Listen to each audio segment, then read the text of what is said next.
I've shared the Patreon if anyone wants to watch, and I'll go ahead and kick us off a little bit here. Hello, and thank all of you for coming to the ongoing reading of Anti-Oedipus here at the Delusionguatery Quarantine Collective, the DGQC. As always, if you want to follow us on Twitter, you can at D&GQC. If you like what we're doing, jump onto Patreon, toss us a buck, $5, whatever it is. Every dollar goes to balancing us out. It's DGQC on Patreon. Today we're going to be continuing our reading of 3.4, Psychoanalysis and Ethnology, as we continue through the discussion of Oedipus as a limit, where we left off last week, moving through the way that the matriarchy, how Oedipus works within society, cultural issues, how Marx was bringing all of these things in, how universal history starts to be built, and how psychoanalysis can utilize this, and playing through all of it. I'm trying not to jump too much ahead. It's a tough one, to say the least, but there you go. I'm going to read a little bit back. I'm going to go 2 sentences back because it will help continue the rest of the reading, but I'm going to go ahead and dive into it. I'm going to go 2 sentences back and then go in. Speaking of Oedipus, it is universal in that sense. Thus it is indeed within capitalist society that the critique of Oedipus must always resume its point of departure and find again its point of arrival. And continue. Oedipus is a limit. But limit has many different meanings, since it can be at the beginning as an inaugural event in the role of a matrix, or in the middle as a structural function ensuring the mediation of personages and the ground of their relations, or at the end as an eschatological determination. Now, we have seen that it is only in this last sense that the Oedipus is a limit. This is also the case for desiring production, but in fact this last sense itself can be understood in many different ways. In the first place, desiring production is situated at the limits of social production, the decoded flows, at the limits of the codes and the territorialities, the body without organs at the limits of the socius. We shall speak of an absolute limit every time the schizoflows pass through the wall, scramble all the codes, and deterritorialize the socius. The body without organs is the deterritorialized socius, the wilderness where the decoded flows run free, the end of the world, the apocalypse. Secondly, however, the relative limit is no more nor less than the capitalist social formation, because the latter engineers, machine, and mobilizes flows that are effectively decoded, but does so by substituting for the codes a quantifying axiomatic that is even more oppressive, with the result that capitalism, in conformity with the movement by which it counteracts its own tendency, is continually drawing near the wall, while at the same time pushing the wall further away. Schizophrenia is the absolute limit, but capitalism is the relative limit. Thirdly, there is no social formation that does not foresee or experience a foreboding of the real form in which the limit threatens to arrive, and which it wards off with all the strength it can command. Whence the obstinacy with which the formations preceding capitalism encast the merchant and the technician, preventing flows of money and flows of production from assuming an autonomy that would destroy their codes. Such is the real limit. Well, that takes us right back into our preliminary discussion on the BWO and its relationship with the deterritorialized socius. It does. And specifically this last little bit, just to restate, because it goes through limits, how limits can be at different places. But at the end, as an eschatological determination, a limit, a determination, a setup that's placing us, or that barrier, that wall that exists, that sits. Oedipus is that limit. It is the determinative representation that does this. Paralogisms basically play inside of this. As he says, only in this last sense. In general, the limit of desiring production as well hits this limit. The role of determination, the role of playing within these representations. And that's where the BWO is. This is where the fun discussion. I know. Do we want to? A few more of you are here. It's worth saying. So J.K. was asking and talking about the BWO through the different soci, and I said the rather provocative idea that I tend to be uncertain or not really think that the BWO is a thing that really existed in the primitive in the same way that we're talking about it here. Maybe not even the despot, and that because it sits, the BWO sits at this wall, this deterritorialized wall, or this edge of, I don't know, this turbulent section where there is deterritorialization and reterritorialization, which is necessitated by capital, that the BWO didn't really exist prior to capital in the same way. Perhaps overly provocative, and I'm not even sure I necessarily believe it, but I tend to feel that direction. And this, I think, backs that up. So feel free to jump in. I just figured now that I have Webcam and Triad and Ken here, I might as well annoy you people for answers too. Yeah, I mean, you're spot on that this point about what Oedipus does as a limit, right, is it limits decoded flows in that, the nightmare of the society, if I remember correctly, right? So if the Sodius is if the Socius is concerned with the codification of flows in that, right, it's interesting then that Oedipus as a limit sort of works to keep out decoded flows, or in a sense, perhaps even the body without organs, right? So we've got kind of the BWO as the limit of the Socius, but now we're also seeing a second limit entering, right? And this takes me, I think, of the fifth paralogism here, but now you've also got the limit of Oedipus approaching in relation to that problem. So the Sorry, yeah. go ahead. Yeah. So the body without organs is not just the individual, or it is a kind of an overarching, solidarity of flows within the which is the socius. I think if we're talking about an individual, in specifically what Deleuze and Guattari are writing, if we're ever talking about something that is individualized or individuated or an individual, we're way past the body without organs. We've come into the conjunctive synthesis at that point once we begin talking about individuals. Well, so for me, we're talking about two different sides of things, because we're talking about regimes, and he's going to be getting into this. They'll be getting to this into the rest of this section. But when we're talking about the regime of the molecular, we're talking about the BWO as being the method that organizes, or the machine or the surface in which desiring production is organized on. For the socius, we're talking about the molar, which is the organizing effect, or the thing that contains and organizes production for the social machines. So we have desiring machines and social machines as the two sort of steps between the molecular and the molar. The BWO being that for the molecular, the socius being that for the molar, is my understanding of their use of it.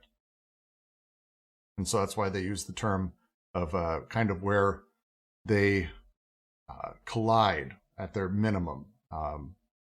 The body without organs at the limits of the socius. It's not that the body without organs is at the limits outside of the, so like on the other side of things, but we're talking about the literal limits of like where that hits. This is particularly poignant because I think we've got three types of limits here that we're going to have to go into, but to that point too, so we see them establishing not only this point about Oedipus and the BWO as limits for the socius, right, and that relationship, but this is kind of an interesting move, and it sort of sounds like now they're talking about the fourth paralogism and displacement, because when I think of psychoanalysis, I think of working through things, right? That's kind of one of the big developments in their methodology as far as like a practice goes. And Deleuze and Guattari will take that up in terms of the breakthrough and breakdown during chapter 4, right? But right here at the absolute limit that I think Brooks was just pointing at, there's this point about the breakthrough, right? We shall speak of an absolute limit every time the schizo flows pass through the wall, scramble all the codes, and deterritorialize the socius. The body without organs is the deterritorialized socius, the wilderness where the decoded flows run free, the end of the world, the apocalypse.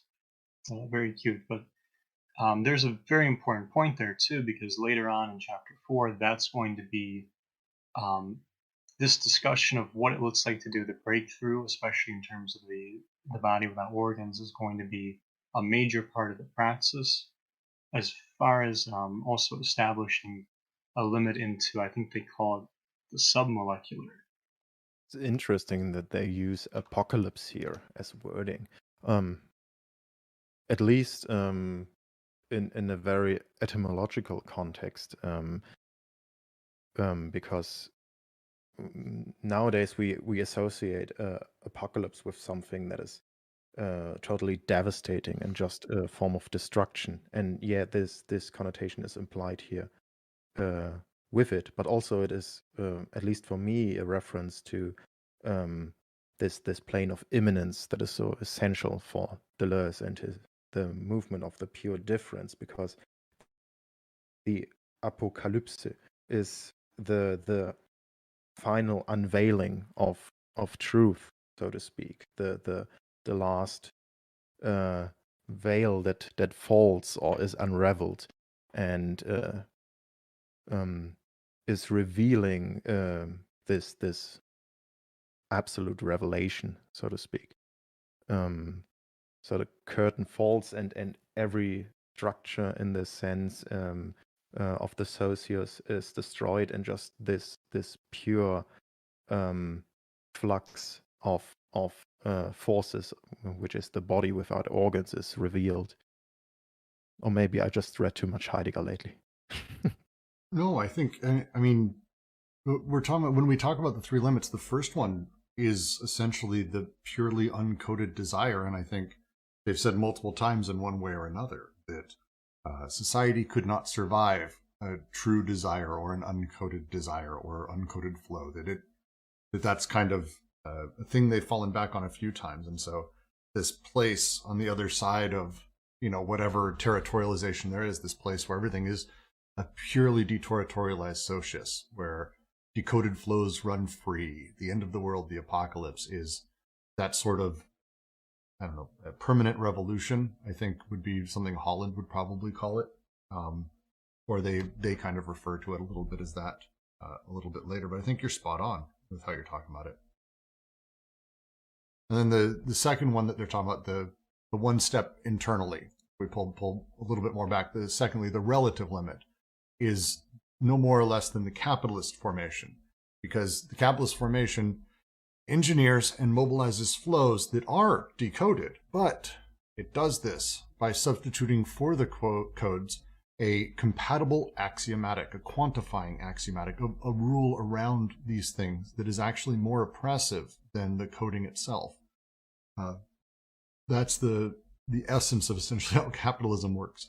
The result that, as it says, capitalism, in conformity with the movement by which it counteracts its own tendency, always heads towards the wall of this absolute limit, where everything is fully deterritorialized, but is always also pushing the wall further away with the axiomatic. So it's this, with one hand deterritorializing, with the other hand reterritorializing.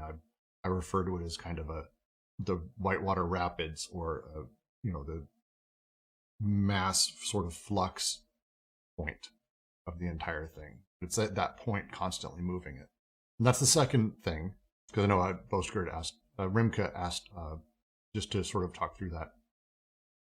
And then you have the third, where the social formations that exist themselves are able to understand their place within that socius. Like, again, the social formation is not the socius. Socius is the entire thing that organizes, but the social formations are aware of this limit that's constantly threatening sort of to be around the corner, and are constantly pushing that away. whence the obstinacy with which the formations preceding capitalism encast the merchant and the technician, preventing flows of money and flows of production from assuming an autonomy that would destroy their codes.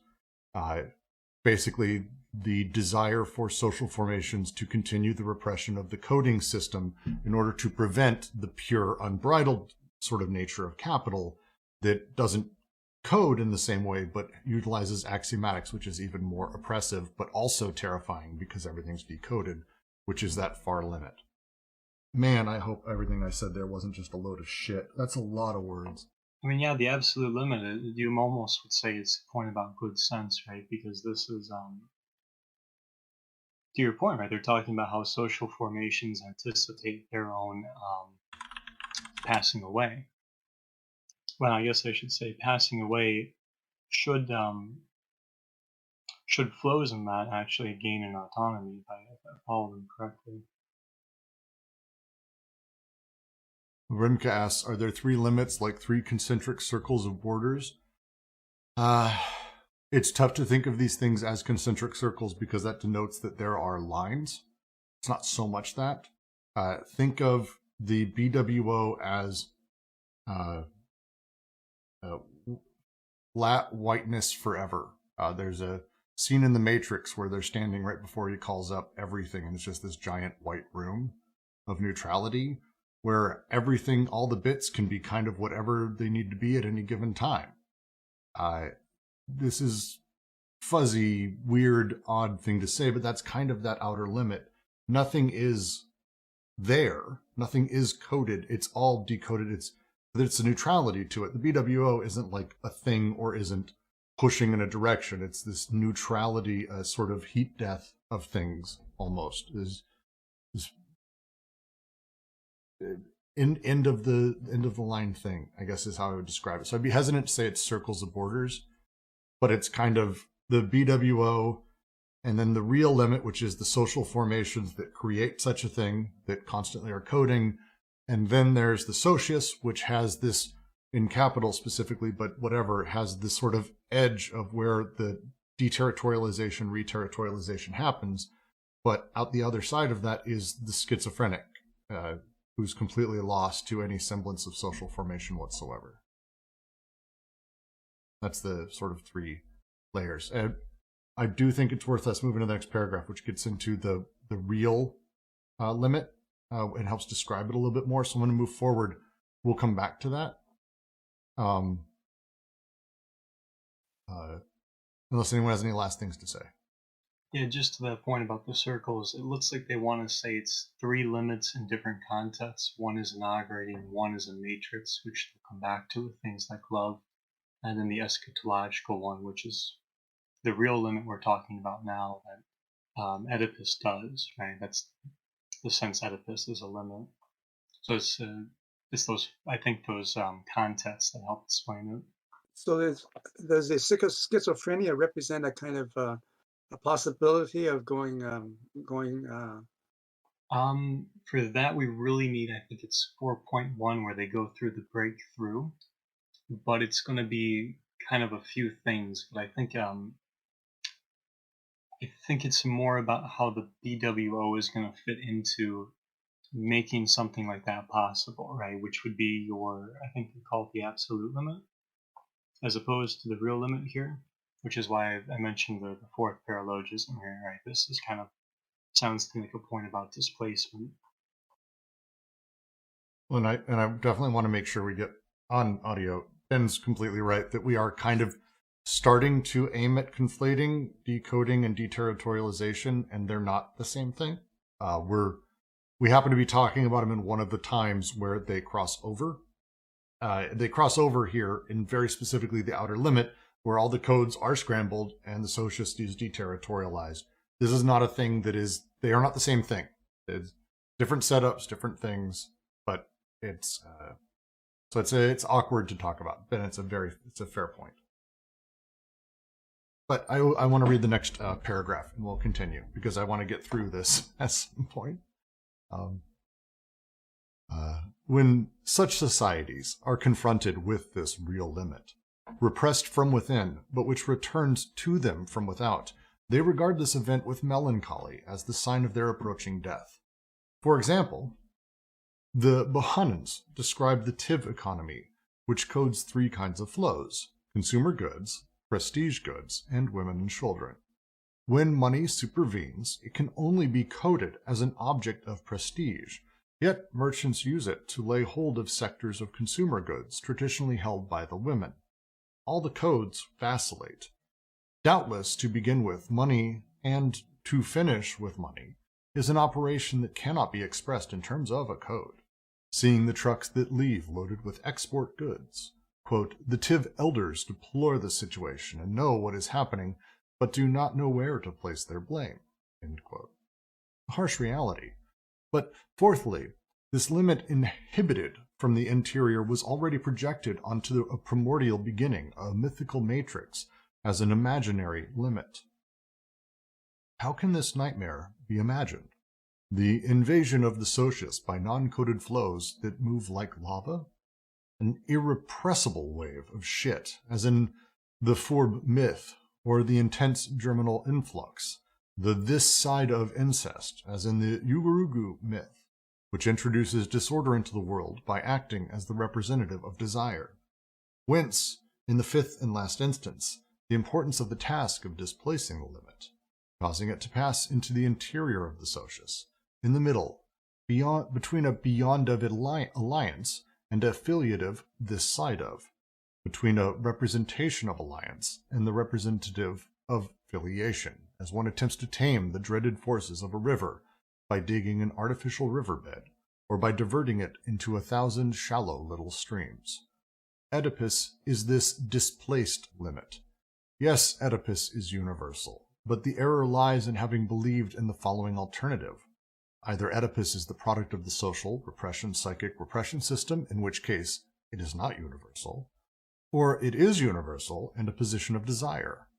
In reality, it is universal because it is the displacement of the limit that haunts all societies, the displaced represented that disfigures what all societies dread absolutely as their most profound negative, namely, the decoded flows of desire. So a lot of stuff happening in chat. I'll just quote Ben. So Shirak asks, are decoded flows and deterritorialization coupled together? It seems like it. I'll just quote Ben. Decoded flows cause deterritorialization, reterritorialization, which cannot be separated except in thought. Body of the earth couldn't be reterritorialized by the despot without being deterritorialized. Yes. So it's, when we're talking about decoded flows of desire, we're talking about them being just sort of purely just desire being whatever it is. It ends with this. The thing societies are terrified of is desire itself being decoded. It needs to be coded as money, as women, as things to purchase, as stuff to do. Desire itself is terrifying if we don't do that ultimately, is a lot of what's being talked about here, as I read it. Oh wait, your roommate's talking. Jack, anyone, jump in? And this aspect is pretty interesting, or this passage, because they are talking now about this real limit as something that is repressed from within, but which returns them from without, returns to them from without. So we have this real limit that is repressed from within. So it is inherently or imminently in every system or in every society, always built in, or maybe even constitutive for it. And this reminds me a bit of something like the concepts of difference, or as Steinweg's metaphysics of nothingness, that there is this what we call substance, or the absolute is inherently just nothingness on which we build on. And so in the next step, we have then this imaginary limit that is something like a replacement of this real limit, like the real, I guess, with a hint to Lacan, is something that cannot be symbolically represented or is irreducible in this sense to every form of signification. But we at least try it with some sort of imaginary limit. So with apocalyptic mythology, with catastrophes, like this impressible wave of shit. And at last, there is this displaced limit at the heart of every society that it is pushed out like Oedipus. It is this imaginary limit that is representative for the real limit that is inherent in every society. It's its own death and the destruction of every desiring machine and desiring production. But this displaced limit now, it becomes something that we can take from our imagination and push it out, something like a taboo, or that we can point at. So we have something we can blame when society collapses. So because it was this Oedipus, it was the fall down of all the values we had because we gave into incest, for example. And that's the universal character for Oedipus. At least that's how I read it here. And that this displaced represented is inherently within every, or as they call it here, that disfigures what all societies dread absolutely as their most profound negative, namely the decoded flows of desire, so that they are not merely pointing to something and have this production of some sort of sense of structure to it, of the social process, but that this constant moving and coding in society is merely a dance above the abyss. So, and we try to push this back by banishing these taboos, like in the form of Oedipus. Or am I reading this falsely? I cannot speak today. To pose a question on the back of that, since we have a Lacanian expert in the room, or at least someone who suffered through most of his work, Ken, do you have any thoughts on the imaginary limit and why the use of imaginary there? Because it seems Lacanian, but I can't really say much more about it than that. I don't know anything about Lacan.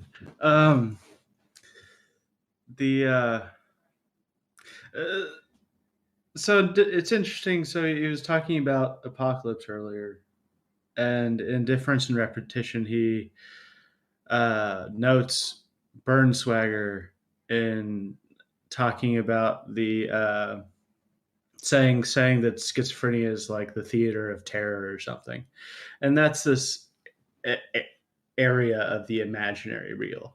That's like Hellraiser or whatnot with the Cenobites and stuff like that. So that would be my guess, but I think here more specifically, if I take this Varun quote that I got, it's the fact of representation being coupled with some sort of symbolic gesture, creating a signified that does the whole death drive masking thing. So my answer would be something to do with the images or representation. So it would be a stereotype of what would happen if we decoded flows. You would have anarchy and whatever the stereotype of anarchy is, or you would have, all these other things that people sort of erect to defend against the prospect of this real limit. And that's what the imagistic world is supposed to do.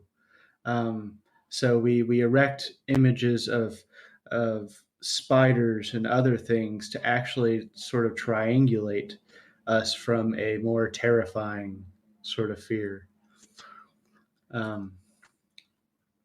Their use of myth there. I think this is Loki that they're talking about. First, where is it? The Forbay myth? I'm not positive. To help you out, specifically where they write, but fourthly, this limit inhibited from the interior was already projected onto a primordial beginning, a mythical matrix as the imaginary limit.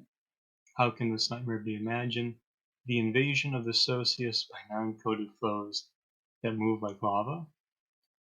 An irrepressible wave of shit as in the Forbay myth, or the intense germinal influx of this side of incest as in the Yorgu myth, which introduces disorder into the world by acting as the representative of desire, before they move into the fifth instance. I mean, I'm guessing the mythical matrix is the mother or something like that. And the idea in psychoanalysis is that that's like sort of the imaginary is the dyadic relationship between the mother, or that's the thing that instantiates the ego is you sort of witness how you're seen as an image, and then you seek to be that thing. But then you realize that the image of your body is not what's going to satisfy your mother. And then comes the daddy, and then you imagine what it is about daddy that mother desires that you don't have, and then you get the phallus, right? So that's my best bet. Is that the matrix bit is like Gaia or something like that. Germinal flows, some sort of maternal abyss that you could return to, that that Nietzsche sort of hints at, and thus spoke Zarathustra whenever he's talking about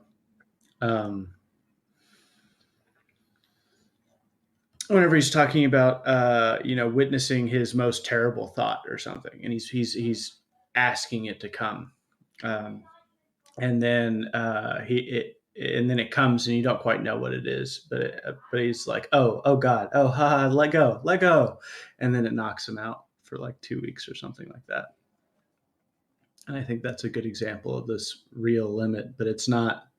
Incest is just the signifier, is just the repressive representation. It's more about these germinal flows for them, I suppose. But it's a twofold problem. It's not just the signifier incest. It's also like then you get the displaced represented, right? And that's this imaginary thing. That's this meaning behind what incest is or whatever. So, like we've talked before, the whole the signifier of sex is given to a child, and they have to make something of it. That there's that second move of what sex means that traps desire, right? And so I think that's what's going on here. But that's the signified, and that would be the imaginary, I guess. Yeah, I think to move toward maybe like something of a grounding on this one. It sounds like what's happening here is with the limit moving internal on that, the way things are being coded, so that you've got this mythical matrix, right? The images that are becoming possible and are being rendered, right? So your point about the abyss becomes something like a womb, right, or something like that.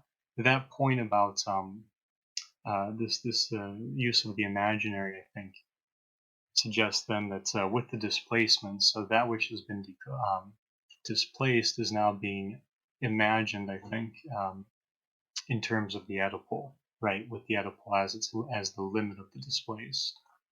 I mean, I guess I'm still trying to wrap my head around what exactly.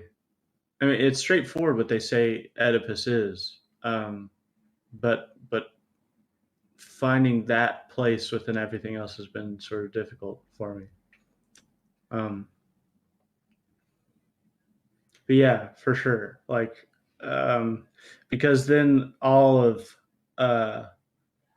society or whatever becomes delimited by or limited by Oedipus. Now, your father or your boss becomes your father or something like that, or the rules on the road somehow represent your father, and then like the cake you eat too much of is your mother or something like that. Well, this even sounds like if we were going to be talking about a myth, right, and what myth does, part of this point about displacement seems to be that the imaginary context of the myth is going to be hereby through the Oedipal limit, right? And it sounds to me like this is basically displacement they're talking about.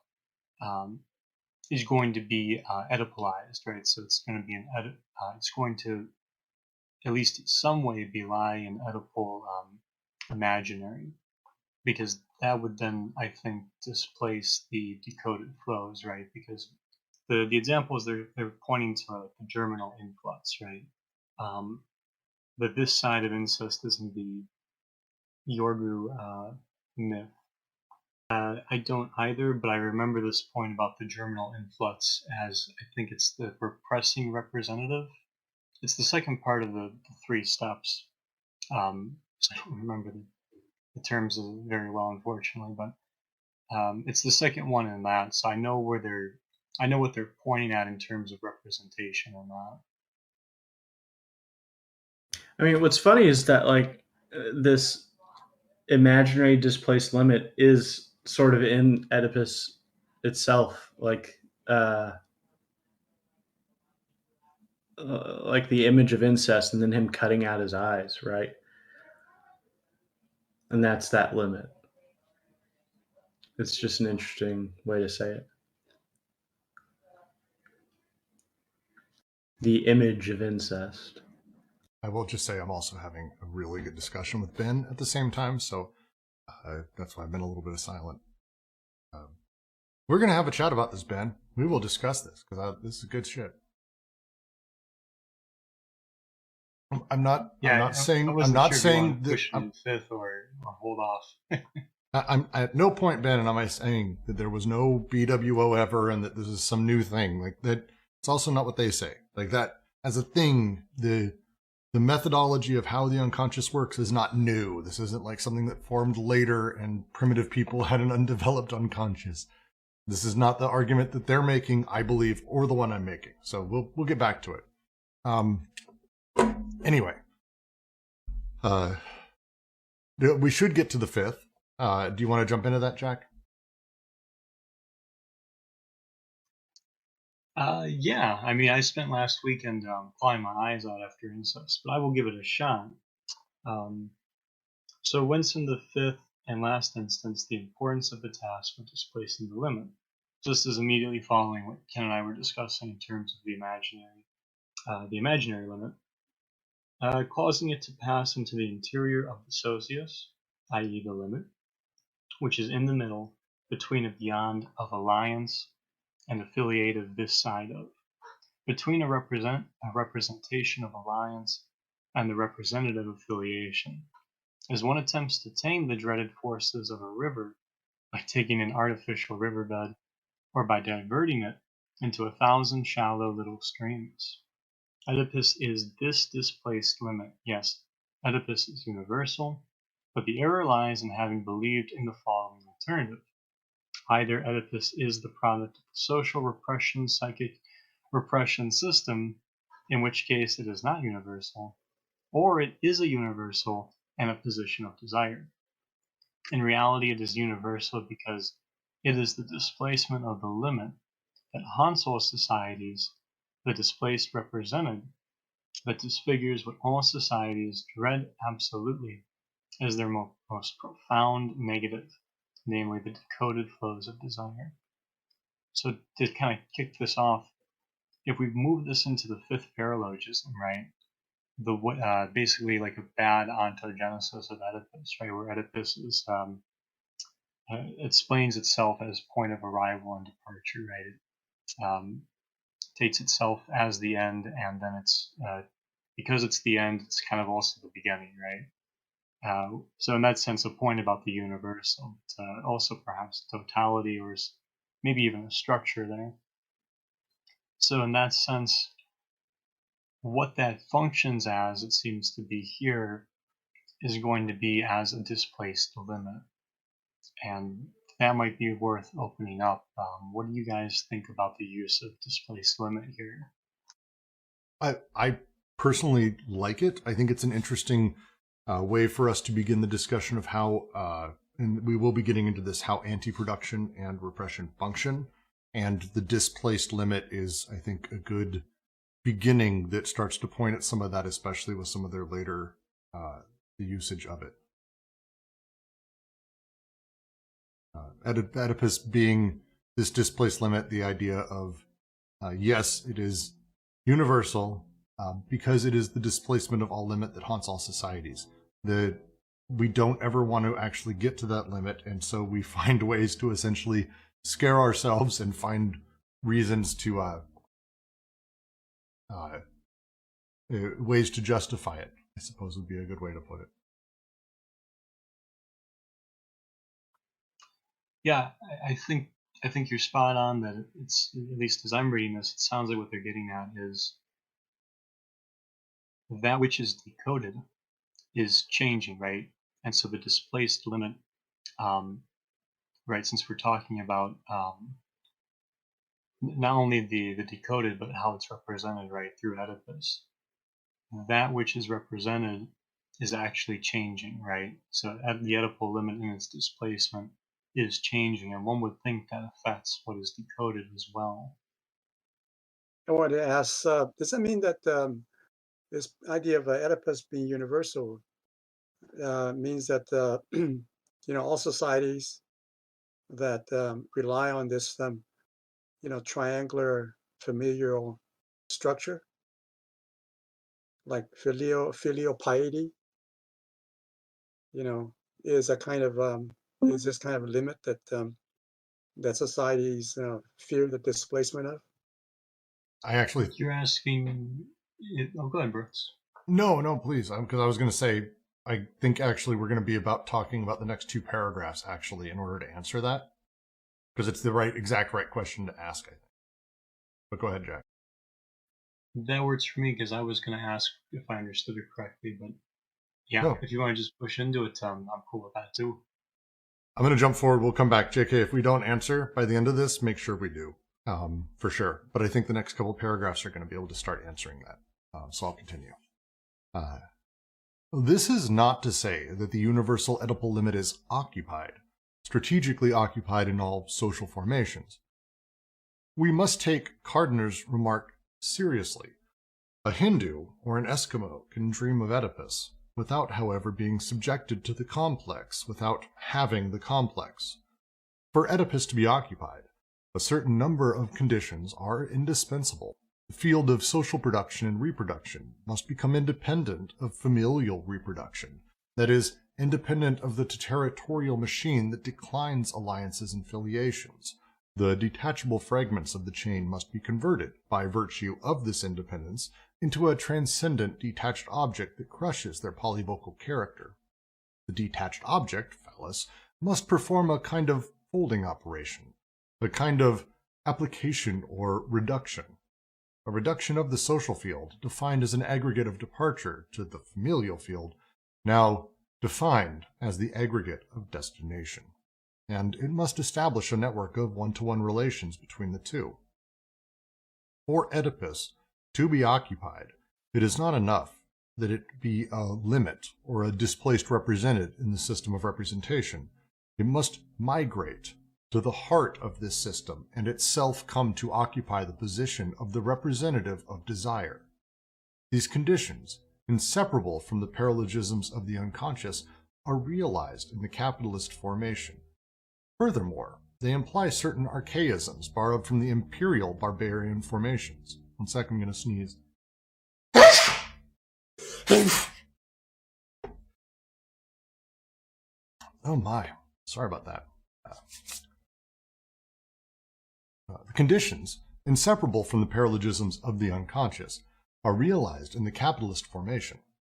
Furthermore, they imply certain archaisms borrowed from the imperial barbarian formations, in particular, the position of the transcendent object. The capitalist style has been described by D.H. Lawrence, quote, our democratic, industrial order of things, whose style is, my dear little lamb, I want to see mommy. Kind of like that, actually. Still like the little snark that they add in here. It's not so much that Oedipus is a thing, or that someone can dream about fucking their mom, or the idea of it. As he says, it's not so much that an Eskimo or a Hindu can dream of Oedipus. I don't even know if I'm allowed to say that word anymore. It's not the right word, but the word they use. The society, the way that it operates, Oedipus needs to actually, for it to be occupied, it needs to actually create that displaced limit. It needs to build in the repression at a deep level and reorganize things for it to be occupied. The handful of things that they talk about here that Oedipus does, from crushing the voices of multiple family members to ultimately bivocalization between two, the reduction of the social field overall, the folding operation, all of these elements that need to happen. That's how we have this thing occupied and how it sort of works in different societies. It's not so much that Oedipus jumps in and now suddenly people want to do X and it's like, oh, they're Oedipalized. It's like this. To have the complex, here's the entire thing. And I think it is a fair analysis of our democratic industrial order of things, whose style is my dear little lamb, I want to see mommy, which is pretty cute. I felt like this was a direct answer to your question, JK. Does that help at all? Yeah, I'll tack on to that. It's sort of a gear switching thing, right? The way Oedipus changes positions in the role of those three elements of representation, right? And so here in the primitive, Oedipus isn't where it doesn't occupy the position it does in capitalism, right? Or more so with the capital socios. The other thing is, I think really critical here is they're working through the 5 paralogisms, right? To look at how Oedipus plays into that, and how the capitalist socius in relation to those 5 paralogisms, how Oedipus will function in that society to perform that kind of repression on that. I think they're using some English language games here, and specifically they're using decline as the root of declension. Now, on the one hand, it is evident that the primitive formations do not come close to fulfilling these conditions, precisely because the family, when opened to alliances, is coextensive with and adequate to the social historical field, because it animates social reproduction itself, because it mobilizes or causes passage of the detachable fragments without ever converting them into a detached object. No reduction whatever, no application is possible that would answer to the formula 3 + 1, 4 corners of the field folded into 3 like a tablecloth, plus a transcendent term that performs the folding operation. Quote, speaking,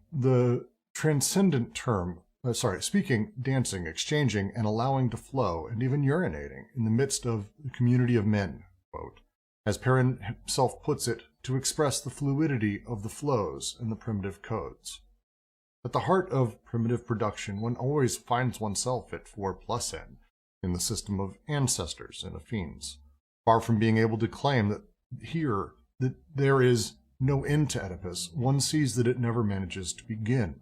One is always brought to a halt well before 3 + 1, and if there is a primitive Oedipus, it is a Neg Oedipus in the sense of Neg Entropy.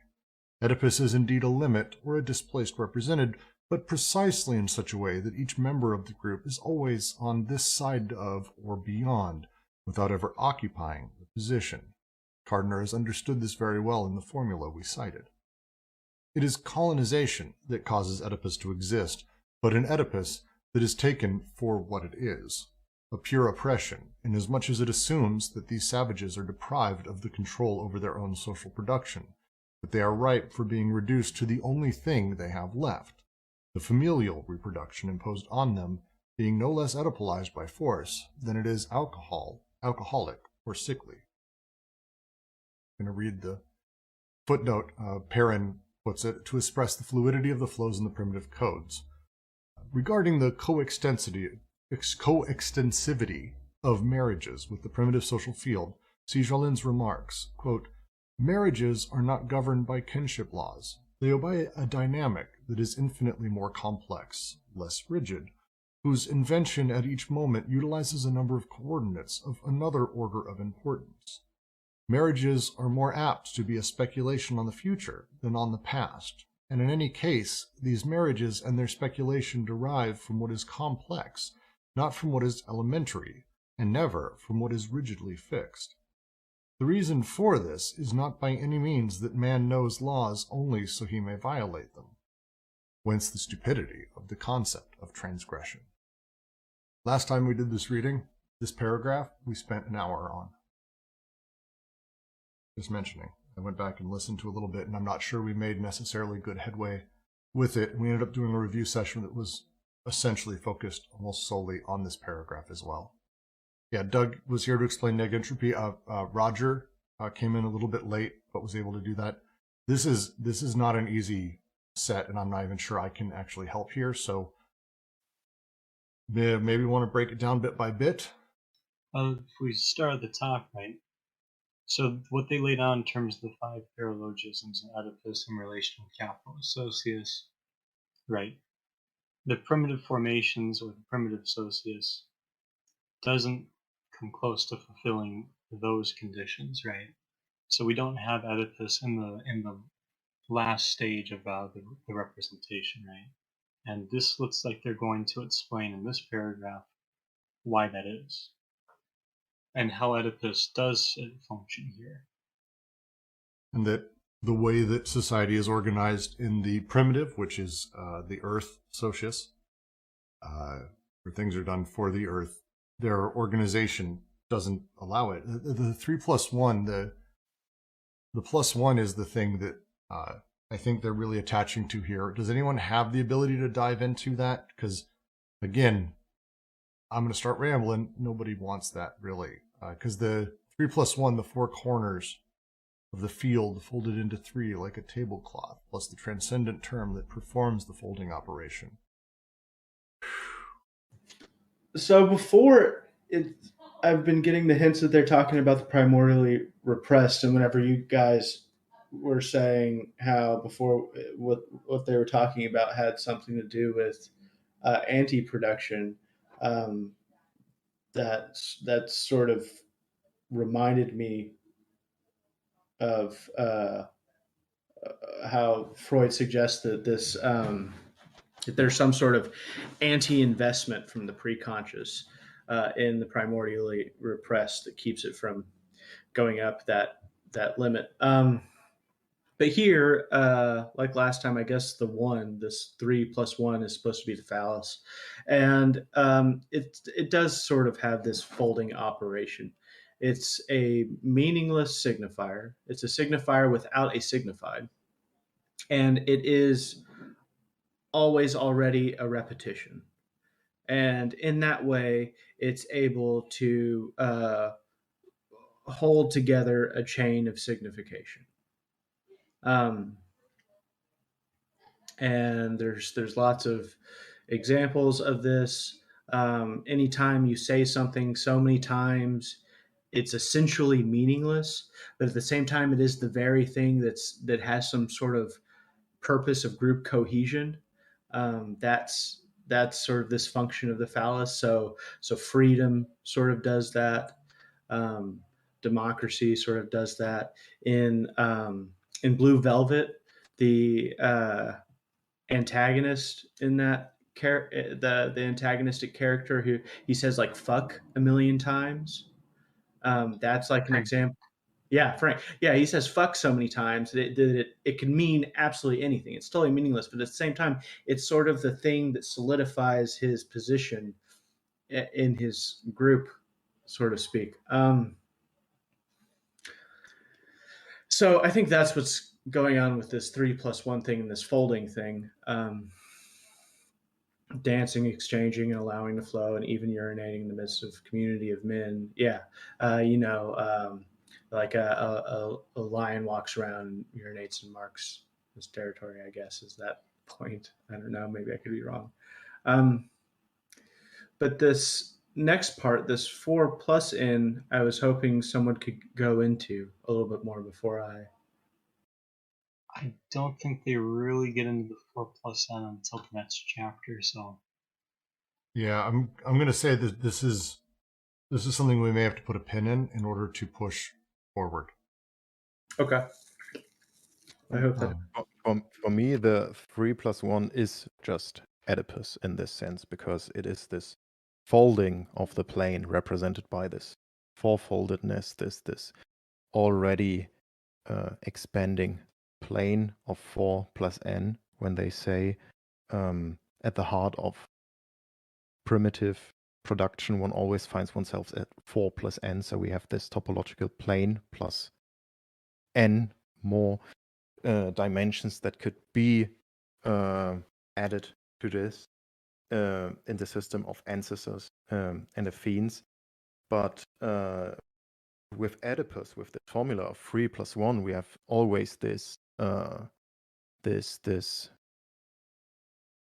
reduction of this field, and it doesn't even come in this primitive societies to this reduction, as they say it in the next sentence. One is always brought to a halt well before 3+1, and if there is a primitive Oedipus, it is Neg Entropy in the sense of Neg Entropy.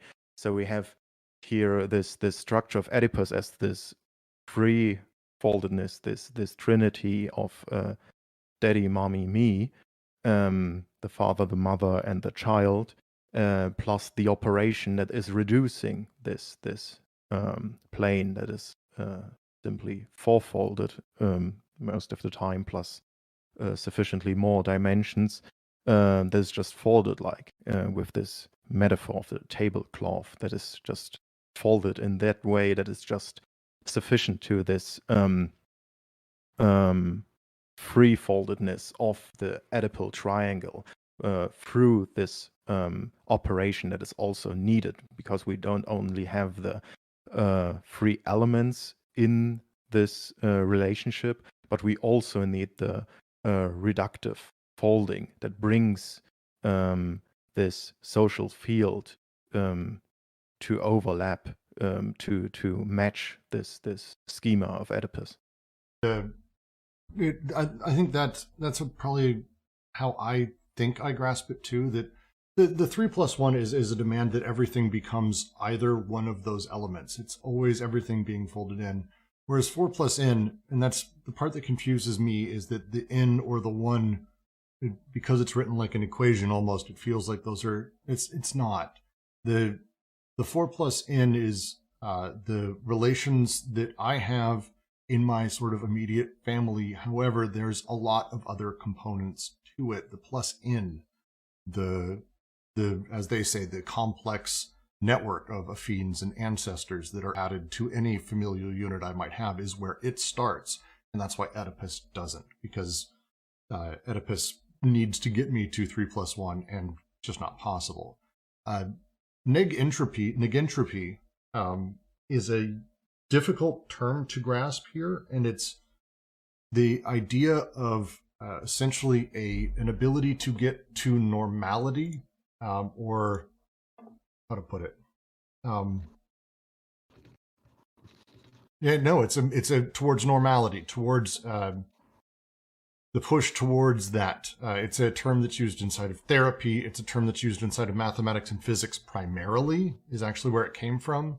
And it's the difference in entropy between distribution with the same mean and variance is kind of the very short, confusing physics way to do it. But it's a conversation around the distance to normality, the distance to that. That is what neg entropy is, and it's not the easiest setup.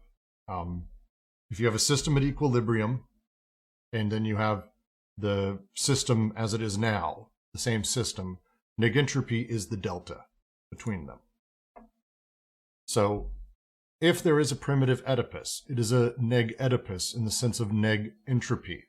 The distance, Oedipus is a limit or a displaced represented, but in such a way that each member of the group is always on our side or beyond, because it is not Oedipus, it is a distance to Oedipus, it is a distance to entropy, it is a distance, the delta between where we're at and where we could be.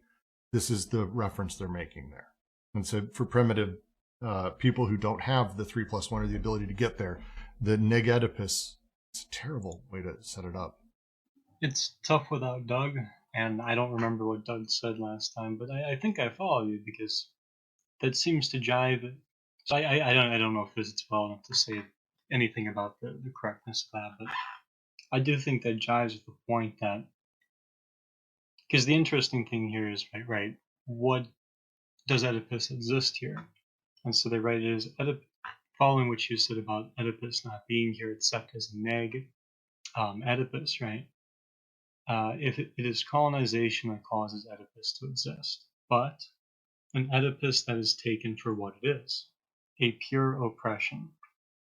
So not a repression, but an oppression, inasmuch as it assumes that these capital S savages are deprived of the control over their own social production, that they are ripe for being reduced to the only thing they have left, the familial reproduction imposed on them being no less Oedipalized by force than it is alcoholic or sickly.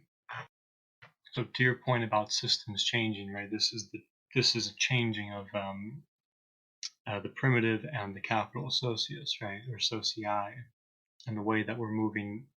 We're talking about oppression now, yeah. Yeah, and then the stuff Doug was talking about last time, and we got into a larger discussion. There's another writer who brought over the concept of neg entropy into psychology, psychotherapy, and all of that. That I'm probably going to assume that Deleuze is more referencing, or Guattari is more referencing here. But the idea of neg entropy in that, again, that if we're talking about the delta or the movement there, we're talking about kind of almost free energy, free, that it's able to be utilized kind of without impasse or break. And that's kind of the way that it was originally talked about inside of the psychological community. There's a psychic neg entropy that energy can flow freely through into whatever task or thing we choose to put it in. It's like being focused or in flow, which is a more recent sort of use of that. It's essentially energy you can be confident that you have and that will be utilized, which is really interesting. Like, this would be a worthwhile dive, like super deep. I'm hesitant to say a lot of that stuff existed during Deleuze's time, so it's hard to even know what he's referencing, but it's the overall idea of neg entropy. And so neg Oedipus kind of has the same ring to it in my head. I don't want to go, that's a rabbit hole. I know I went down before. I don't want to avoid it this time for sure. I'm going to read the next paragraph.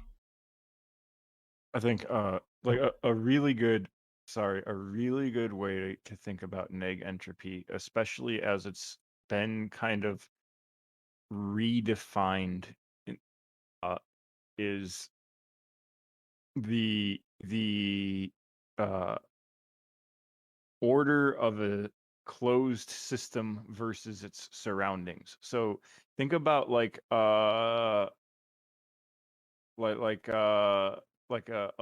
old building, or like an old castle or whatever, where most of it's going to be run down, but maybe like part of the keep will still be in a much better condition because it was kept up for longer than when the castle started to be let go. So there's like an amount of neg entropy in that system. Right, because every system in this way has the condition to fall at one point, to fall into chaos, into some sort of equilibrium in an energetic way. But as far as I understood it, this was coined by Schrödinger in relation to defining life in relation or in contrast to physical systems that tend to this equilibrium in a low energy state, a stable state. But these neg entropic systems, like organisms, animals, plants, but also to some extent societies, but already dissipative structures like crystals, etc., tend to absorb energy in a very vague sense. So they build up order and structure. They take out the energy and out of their environment and build up more complex forms. In contrast to entropy, it is trying to reduce order to a stable plateau of energetic equilibrium. I hate you, Jack. I hate everything about you, Jack. In so many ways, I can't even convey the just fury that no one else knows that was directed at me as a comment. But I know. I don't know what you're talking about. You're a bastard.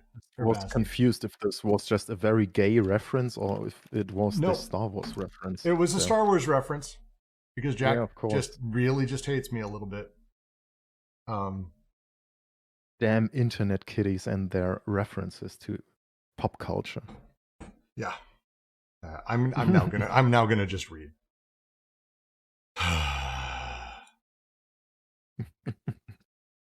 On the other hand, when the requisite conditions are realized in capitalist society, it should not be thought, on that account, that Oedipus ceases to be what it is, the simple displaced represented that comes to usurp the place of the representative of desire, snaring the unconscious in the trap of its paralogisms, crushing the whole of desiring production, replacing it with a system of beliefs.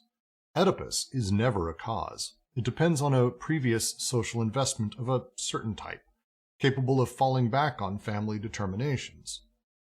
It will be objected that such a principle is perhaps valid for the adult, but surely not for the child. But in effect, Oedipus begins in the mind of the father, and the beginning is not absolute. It is only constituted starting from the investments of the social historical field that are affected by the father. And if it passes over to the son, this is not by virtue of a familial heredity, but by virtue of a much more complex relationship that depends on the communication of the unconscious. With the result that, even in the child, what is invested through the familial stimuli is still the social field, and a whole system of breaks and extra-familial flows. The fact that the father is first in relation to the child can only be understood analytically in terms of another primacy, that of social investments and counter-investments in relation to familial investments. This will be seen later, at the level of an analysis of deliriums, but already, if it appears that Oedipus is an effect, this is because it forms an aggregate of destination, family become microcosm, on which capitalist production and reproduction fall back. The organs and the agents of the latter no longer pass through a coding of flows of alliance and filiation, but through an axiomatic of decoded flows. Consequently, the capitalist formation of sovereignty will need an intimate colonial formation that corresponds to it, to which it will be applied, and without which it would have no hold on the productions of the unconscious. Actually, don't have a lot to add to this one. I really like this because it points directly at one of the challenges they mentioned early on, and that I think a lot of people laugh and giggle about. Maybe I do. The idea that Oedipus being determinate within the child's the one who visits it upon the family, that it's in you at birth or just by nature of sort of how your unconscious works, rather than the way that the social and network determinations that exist within your growth as a child or as a human aren't the thing that have that imparted on you. I tend to lean myself that way a little bit, say so. I don't really have much to add, but I've been looking into some more value form theory stuff, And I'm just I'm curious about like there seems to be like sort of a connection between, I guess, this like social whole as like abstract totality in a certain sense, like the value abstract labor, and like the way this comes to fall back on like production, I guess. I feel like it's so much more complex in like what they're doing, but like their section specifically on the capitalist machine is not long enough. Sorry. It's a fascinating paragraph how it sort of sets up that for later. Given these conditions, what is there to say about the relationship between ethnology and psychoanalysis? Must we be content with an uncertain parallelism where each contemplates the other with perplexity, placing in opposition two irreducible sectors of symbolism? A social sector of symbols and a sexual sector that would constitute a kind of universal, private universal, a kind of individual universal? Transversals between the two, since social symbolism can become a sexual material, and sexuality a ritual of social aggregation. But the problem is too theoretical when posed this way. Practically speaking, the psychoanalyst often claims to explain to the ethnologist the meaning of the symbol. It means phallus, castration, Oedipus. But the ethnologist asks other questions and sincerely asks himself, of what use can psychoanalytic interpretations be to me? Hence the duality is displaced. It is no longer between two sectors, but between two kinds of questions. What does it mean, and what purpose does it serve? Of what use is it not only to the ethnologist, but what purpose does it serve, and how does it work in the very formation that makes use of the symbol? Whatever may be the meaning of the thing, it is not certain that the thing serves any useful purpose whatever. It is possible, for example, that Oedipus serves no useful purpose, either for psychoanalysts or for the unconscious. And to what use could the phallus be put, since it is inseparable from the castration that deprives us of its use? Of course, we are told not to confuse the signified with the signifier. But does the signifier take us beyond the question, what does it mean? Is it anything other than this same question, only this time barred? This is still the domain of representation. Read the footnote. Roger Bastide has systematically developed the theory of two symbolic sectors in Sociology and Psychoanalysis. I'm going to try the French, sorry. But starting from a viewpoint that is analogous at first, E.R. Leach is led to displace the duality, causing it to pass between the question of meaning and that of use, thereby changing the scope of the problem. See, magical hair. We'll get into, actually, at some point. Go ahead, please. I would say it's kind of neat how they're growing out of it. So they just made the point about the 3+1 versus the 4+m, in the sense that in the primitive socius, right, you do have an open family. At least it's openable, right, in certain tradings and that. So you've got the aunt and the uncle and the sister that are possible there in ways that they're not with 3+1.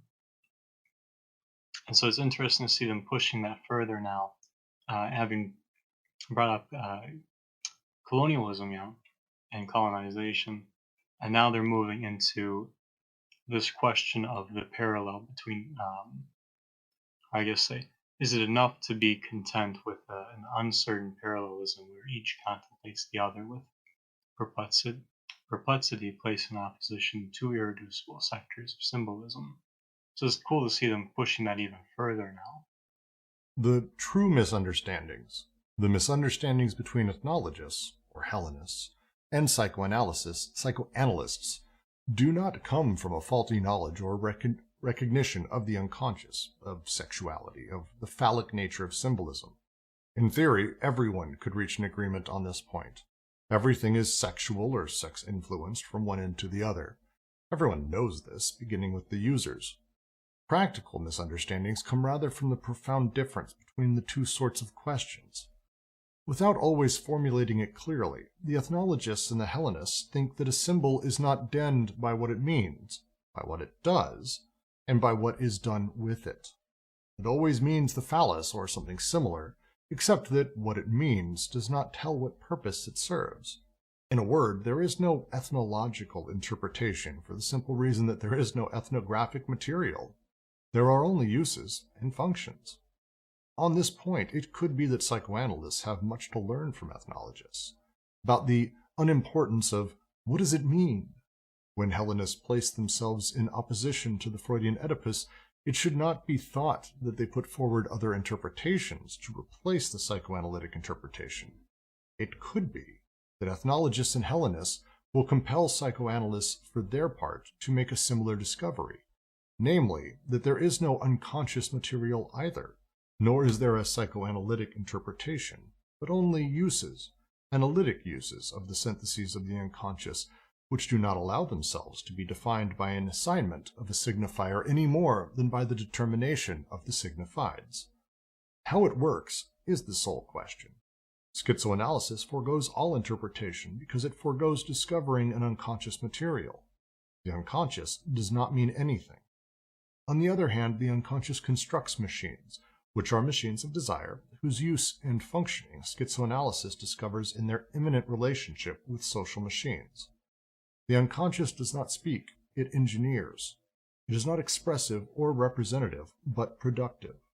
A symbol is nothing other than a social machine that functions as a desiring machine that functions within the social machine, an investment of the social machine by desire. I was watching last night Ray Brassier's lecture from the New School on Marx, and he was going over Feuerbach's like sort of like alienation of the like how it's like this religion is like this externalization of like our own sort of like cognitive capabilities, our own like consciousness, and it's like in this way that like I guess that I especially like the last part, like the investment of the social machine by desire, like these sort of like construction of like a totality, I guess, that seems to be transcendent, but is like really like reverses the relationship of like transcendence and immanence, and that it's like produced by, you know, the socius, I guess. Imminently. I don't know. That just sort of, in a sense, maybe that's not the best or that useful of a comment, but. I kind of like the point about the externalizations. Yeah, I don't know Feuerbach well, but in the sense that it's almost like taking something external to what's going on and using that to explain what's going on, right? I think that's probably I think that's pretty accurate. I think so too. I don't know enough. I really would love to respond. Is there a way you can link the Brassier lecture so we can? Because now I'm dying to have this conversation later. Yeah. I'll look it up right now and I'll put it in the live chat. Thank you so much. This paragraph, to kind of try to just walk through it quickly, so we can maybe move on a little bit, is driving home this idea about how their view of the unconscious, psychoanalysts, all of these people, how the just actual activities of these different varied experts pushes towards the idea of schizoanalysis, towards this machinic unconscious instead of an unconscious based on symbols or other elements like that. The big point that they're making here, and it's one that they will drive home a lot more later, is that the unconscious doesn't mean anything. That these symbols themselves are actual little machines that are producing and are building and are putting stuff together, and it's altogether an investment of social machine by desire. Symbol is nothing other than a social machine that functions as a desiring machine that functions within the social machine, an investment of the social machine by desire. That's the big one that we're going to be carrying forward from here on, especially as we move into despot and then capital. I will. Important part of the like Feuerbach thing is that like we create this alien entity, God, and then we subject ourselves to it as if that this is a transcendent cause. So it's like, in a sense, that this doesn't mean anything. I think if that might be how it sort of relates, I guess, too. Yeah, it's trying to eliminate the idea of a transcendent meaning, for sure. That that these symbols have this large scale meaning that doesn't matter what culture you're from or anyone. Everyone who has such an image in their head or a symbolism, it's the same exact thing. That's a lot of what they're getting away from. But especially also the idea that there is a unconscious stage with which the symbols dance inside of our heads. Definitely taking aim at that.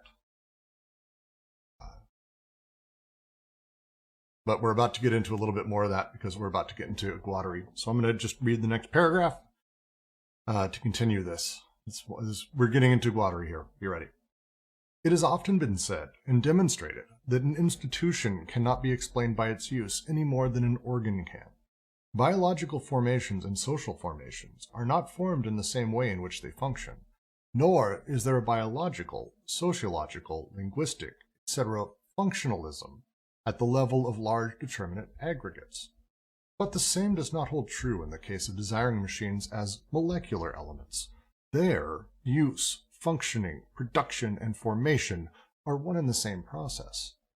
And it is this synthesis of desire that, under certain determinate conditions, explains the molar aggregates with their specific use in a biological, social, or linguistic field.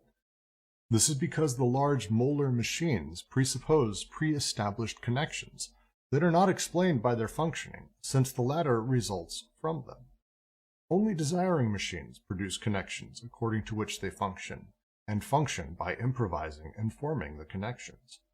A molar functionalism is therefore a functionalism that did not go far enough, that did not reach those regions where desire engineers, independently of the macroscopic nature of what it is engineering. Organic, social, linguistic, etc. elements, all tossed into the same pot to stew. The only unities, multiplicities that functionalism must know are the desiring machines themselves, and the configurations they form in all the sectors of a field of production, the total fact. A magical chain brings together plant life, pieces of organs, a shred of clothing, an image of daddy, formulas and words. We shall not ask what it means, but what kind of machine is assembled in this manner? What kind of flows and breaks in the flows in relation to other breaks and other flows? The lines in here that are really important is we're starting to get into the distinction between molecular and molar. If you're new to the book, you're new to the reading, it's been said a few times, you probably heard me or other people here talk about it, the molar and the molecular, the way that we think about things. This paragraph is talking about if we get to the point where we think that there is meaning or that we have the function of the machine itself, we probably haven't gone far enough. Because the desiring machines, the organization of them is the machine. It's not that a single symbol might be it. It's that we have this large network of partial objects and other items. What machine assembles things in such a way is a better way to think about how the unconscious functions. What kind of flows and breaks in the flows in relation to other breaks and other flows? A great way to phrase it. Postgird says, I feel this is a silly question to ask at this point. No such thing. Why doesn't the BWO have organs? This passage in particular makes it feel like it can have organs, albeit not organs like we'd have them. The BWO doesn't have organs. Forget the organs. Organs are desiring machines. Desiring machines operate and do stuff. They have desire. They're not neutral. They're not on their own. They're doing out, they're trying to make connections, they're trying to set it up. The body without organs is the element that things are recorded upon. It doesn't have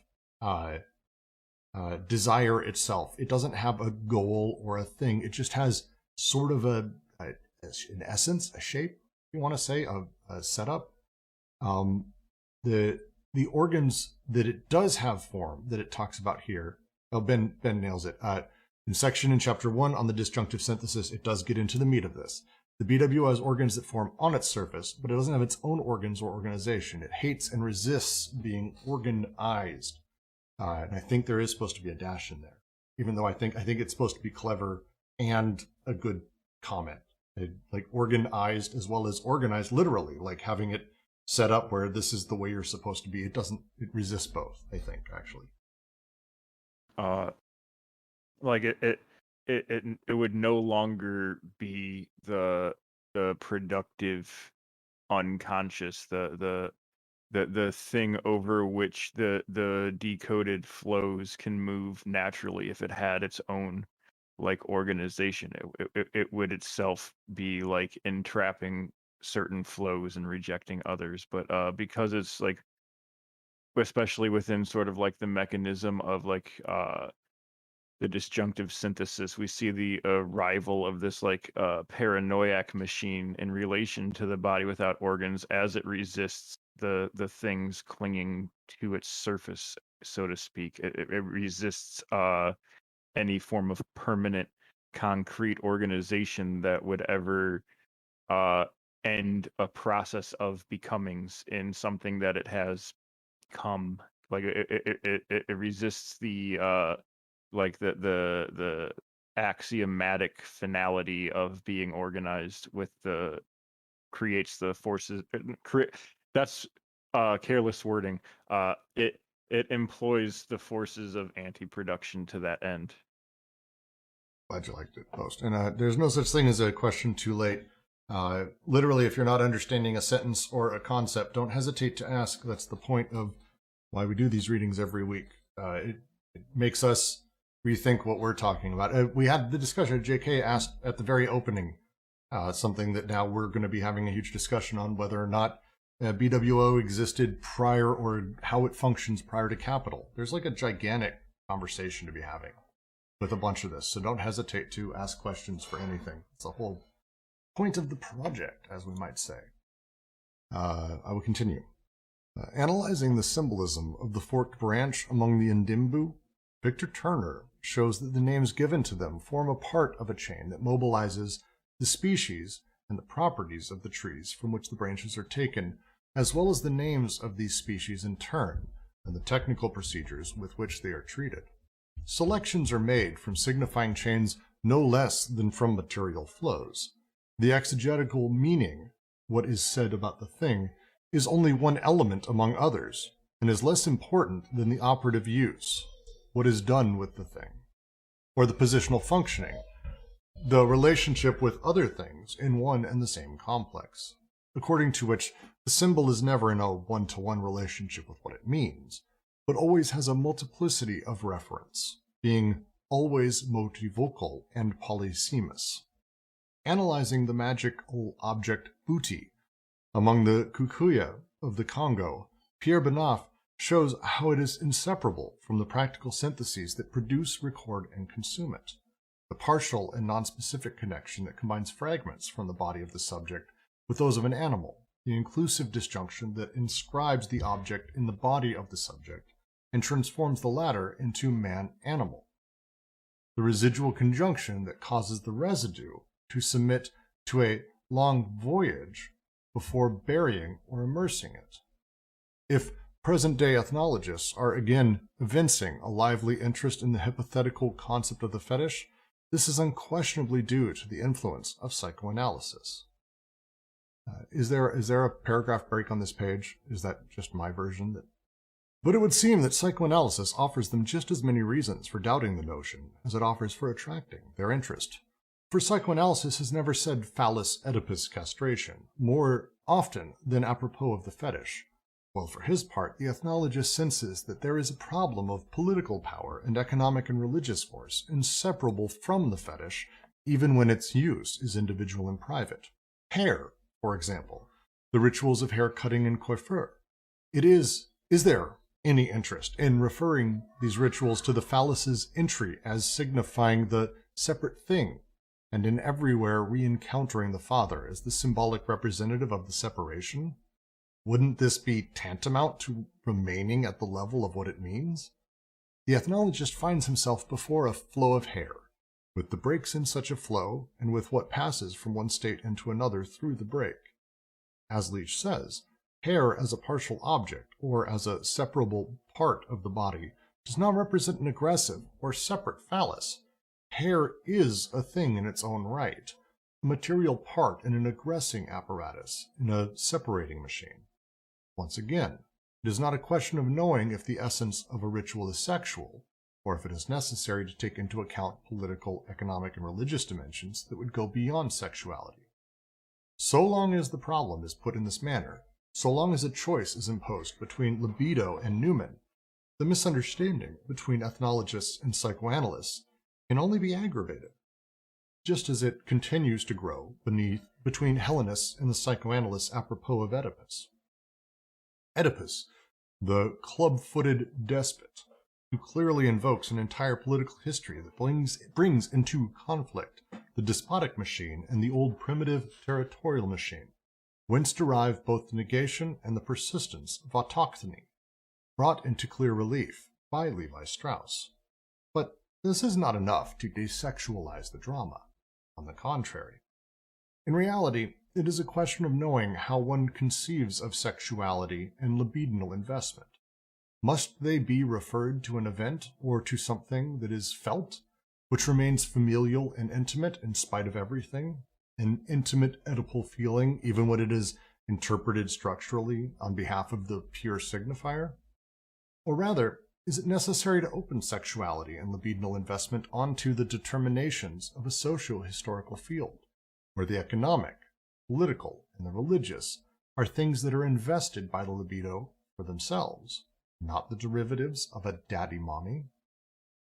In the first instance, one studies large molar aggregates, large social machines, the economic, the political, etc., and this entails searching for what they mean by applying them to an abstract familial whole that is thought to contain the secret of the libido. In this way, one remains in the framework of representation. Oh, there's so much here.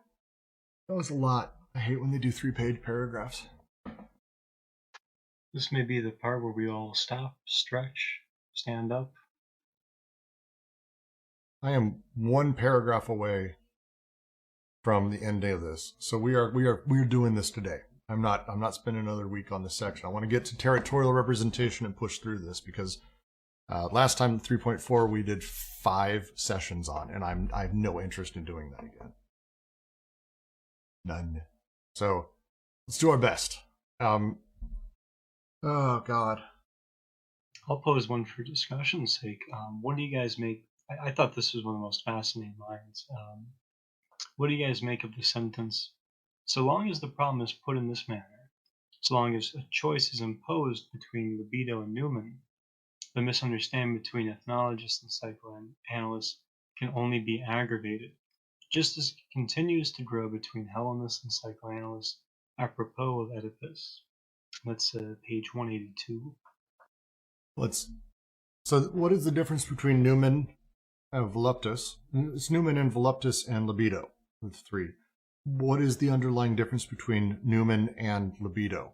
I'll ask that because I think that's the part that really will help understand this. Yeah, that would be desire in the first synthesis versus the second. So libidinal desire would be the first synthesis, right? So connections and disconnections and that. Whereas noumen is recording. Mm-hmm. And distribution. Yes. We might say meaning production. Yeah, especially as function, 100% there.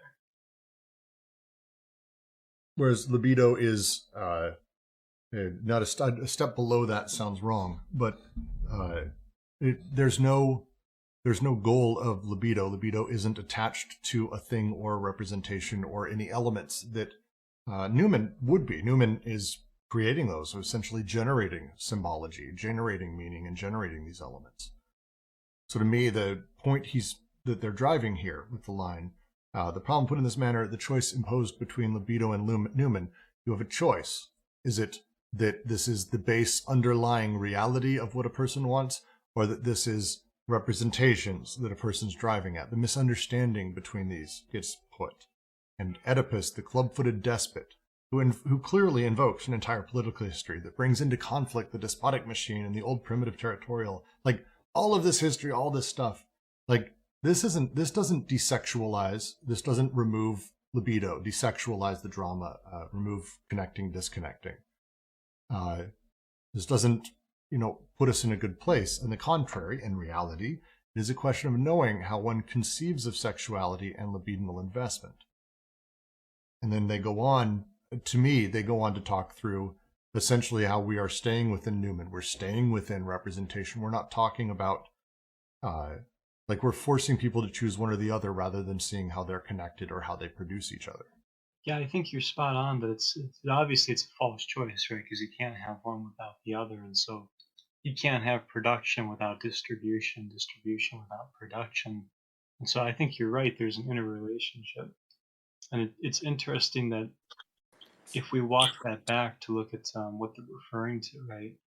So libido then would be is the ritual sexual, right? So is production here sexual? Is it libidinal, right, for synthesis? Or if it is necessary to take into account political, economic, and religious dimensions that would go beyond sexuality. So there, in terms of Newman, it's interesting because where we're getting political, economic, social, religious, and other dimensions is in relation to distribution, which I think is kind of interesting too. Yeah, and this is a critique of the psychoanalytic concept of going back through history and saying, we only care about what is the meaning, not what it produces, not what is produced, but literally what is the meaning, which means no matter what you do, you can drive through and have these discussions, but this entails searching for what they mean, applying them to abstract familial whole that is thought to contain the secret of the libido, but you're still staying within the framework of representation. You're still dealing with large full bodies, and I'm going to try not to bring logic of sense into this because it's all I can think about now when we're talking about representation is his entire discourse on representation and how sense operates. But this is a condemnation of that alongside Guattari fully. I want to dive to the next part because the next is the sort of reverse push, and I want to just finish that real quick. Before you do, Remke asks a question. When Deleuze and Guattari write, quote, for psychoanalysis has never said phallus Oedipus castration more often than apropos of the fetish, end quote. Are they saying this sarcastically? I mean, depends what you mean by sarcastically. Are they saying it with a French wry humor that's kind of like a smile out of the side of their mouths? That's how for psychoanalysis has never said phallus Oedipus castration more often than apropos of the fetish. Well, for his part, the ethnologist senses that there is a problem. It's that's the and they do that a lot. It's hard to read. It's a fair question. Does anyone disagree with that? Because that's how I read it, but maybe not. Yeah, I mean, I think you're right that there's as usual, right? There's a black humor there, or there's Deleuze and Guattari, and they are often noted for the jokes in this book. So yeah, I think there is something of a prodding there for sure.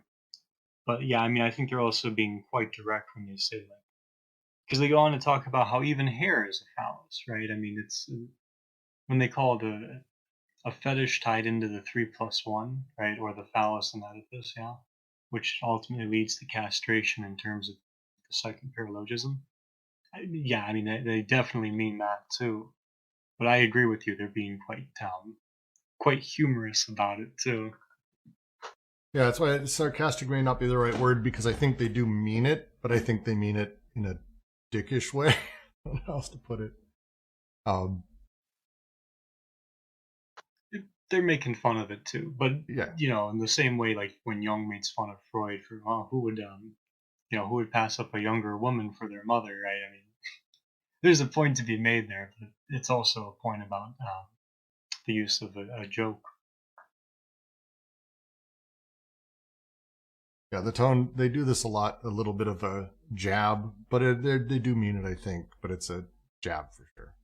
I'm going to read the last paragraph, and then we will open it up for discussion, and we'll do another 10 minutes after that, just if anyone has anything.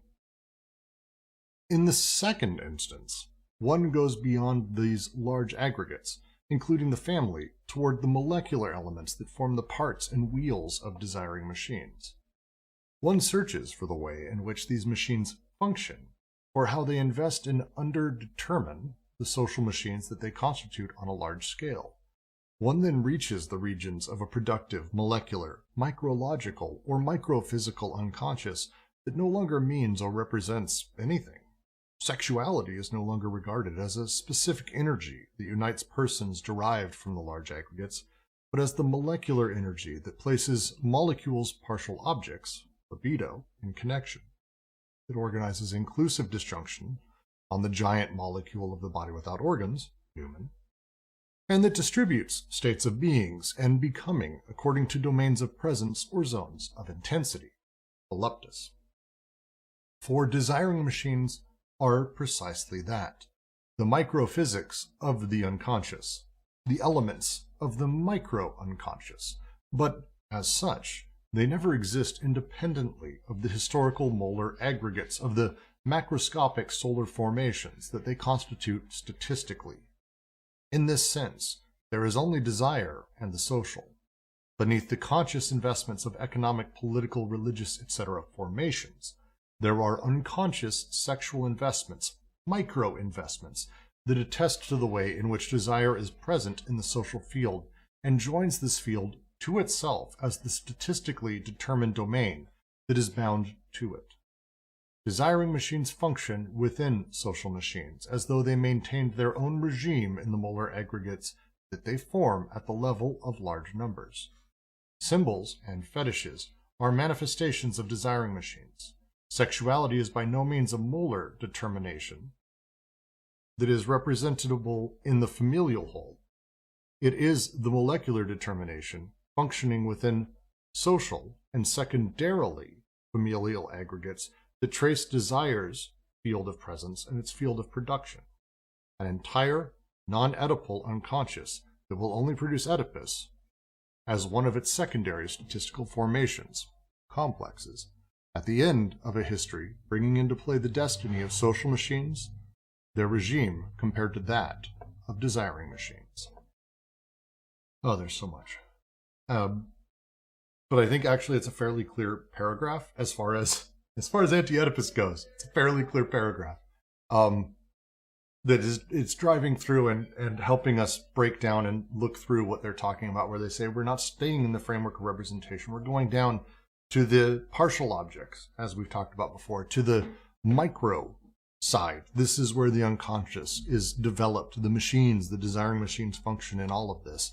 We need to be dealing with that and talking through those things, these statistical formations, as they keep putting it. It's really a crisp way of saying, and they put it here, an entire non-Oedipal unconscious that will only produce Oedipus as one of its secondary statistical formations at the end of a history bringing into play the destiny of social machines, their regime compared to that of desiring machines. Complex, bigger thing said there, but it's really solid and I think pretty clear. I dig that. We are done with this section now. If anyone has any questions on this paragraph, then I'll open it up to just in general. If anyone has anything at all, but we'll start with this paragraph. Do you guys understand it? The opening, we talk through the molecular elements, and then we go through the 3 steps of the unconscious, the way that they function, the libidinal connection, noumenal, voluptus, how they operate, what they do, their energies as they transfer. All of that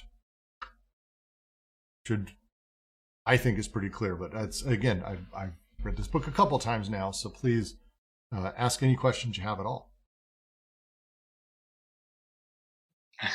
This is worth reading. I won't read. I don't want to embarrass the fellow. But someone was wondering if maybe this is a criticism of the Bolsheviks. I mean, they have a few other places where they're pretty directly critical of the Bolsheviks. I think this is a critique of a lot. Like, this is a critique of a lot. It is basically the critique of staying at the place of representation, of not trying to figure out how do those representations get created? How do we attach to them? Why do we attach to them? The idea of what things mean or how things should mean. But instead talking about what is production, how does production work, and why are we not something that is also produced? These questions are throughout this book. I mean, both of their works in general. But this specific section very much is about getting beyond these aggregates, these ideas, these concepts of mommy, daddy, and things like that, and saying, cool, we've got that. That's good, cool. These are the symbols. You're playing in representation. Now, tell me what makes those up. What is the thing that actually is the set of coordinates that create that representation? And the machine that is, daddy, for example. What is the network of things? They give the example a little bit earlier, but Deleuze does it a great deal when they're discussing Proust, for example, who does just ridiculous connections between items and objects and all sorts of things that become very vivid, but are essentially this, constellation of partial objects that somehow become representative of father or woman I love or whatever it may be. This is the thing that they're getting at, is going beyond just, oh yeah, no, it's dad. It's like, no, what are the things that make up the machine that is dad? And let's break those down and find those pieces and continue to break and break and break. Yeah, it's a very clear last paragraph. Does anyone have questions on here? Nope. Logan on YouTube. Please, I hope it's entertaining. Join us on Discord anytime. You're more than welcome. Glad we can be at least somewhat entertaining while you're doing something else, for sure. But if you have any questions, don't hesitate to ask here as well. I'm going to give it a minute because I don't mind sitting in awkward silence for another 2 to 3 minutes. Oh my God, Jack, murder you. I don't know what you're talking about. But complete kindness, it's exactly the amazing point. The worker will be completely subordinate to the party because it is his party. These representations, these drives, these things that people are invested in. No, these are, I think he would even say that these are pre-conscious investments, not unconscious realities or drives. There's more happening underneath the surface of all of these things. And the representations are just that top layer. That's a good point about the pre-conscious, because even to say it's his party, right? Like, that does sound like we're moving into this, so that's what it was kind of thing, right? Mm-hmm. So it does start to get kind of, is Trotsky kind of misusing this third synthesis there? Now, I have a picture of a 5-year-old, next to Trotsky going, and I helped. It's no. That's just for some reason the picture I have in my head like a Steakums commercial. And that's how you know I'm an old person, is that reference, actually. I'd like to endorse a server-wide project to use Steakums and other commercials to explain Trotsky. 1980s American commercials to explain Trotsky, I think, would be actually kind of pretty amazing. But going to do a speak now or forever hold your peace on questions. JK, did we answer everything? Remke, did we get to anything? Boskert, anything else? I'm going to call you out specifically. Yeah, that's getting there. I'm still mulling over this body without organs. It's a potential. There's always a potential, right? But it's always a deteriorized, decoded potential.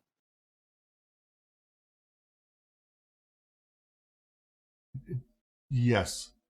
Oh, there is so much I want to say back, but we have a recording, and I will find it and link you to it. I'll at you in this chat, where we did 2.5 hours describing what the BWO was. Do you remember this, Jack and Ben? I think Ken was there too. Yeah. I remember nothing past yesterday. Yeah, I'm pretty much. That was long. This was in November, and I will link that to you, JK, and you can hear us attempt our best to try to describe this, because this is not easy. And my rule was even that we can't go with anything from 1,000 Plateaus, which I've now passed beyond that because I was trying to keep it on the first book when we were there. It's a lot, and it's complex. It's deeply complex. But I'll link that to you. It's a good one. All right, thank you. I'll look into it. Thank you. Brooks, Well, what is this text you have up? The Deleuze and Guattari's Anti-Oedipus. Which one? Where it says forms of surplus value encoding. Oh, this is Holland's introduction. Oh, cool. Thanks. How do you see that? What is streaming? I don't know. It's just switching sometimes. Well, that's wonderful and broken. Yeah, so Eugene Holland's take on Anti-Oedipus I've really found to be helpful, and I reference it a lot when we're having sort of moments like this where I'm not totally confident in some of the things I'm being asked, and kind of going back and going through it. So I adore Holland. I've actually written him a couple times and told him so. He's very kind. Very, very kind man. But so that's all that. I can post the PDF. It's somewhere in here as well. I think with that, I'm going to go ahead and close out today. Thank all of you very much for coming. We will be doing this again next week as we move into 3.5, territorial representation, and we start getting into some of these that are going to take a little bit longer to get through, because they're not only very, very long, but there is a ton packed into it. It is very important to understand. Thank all of you for joining, and we will see you next.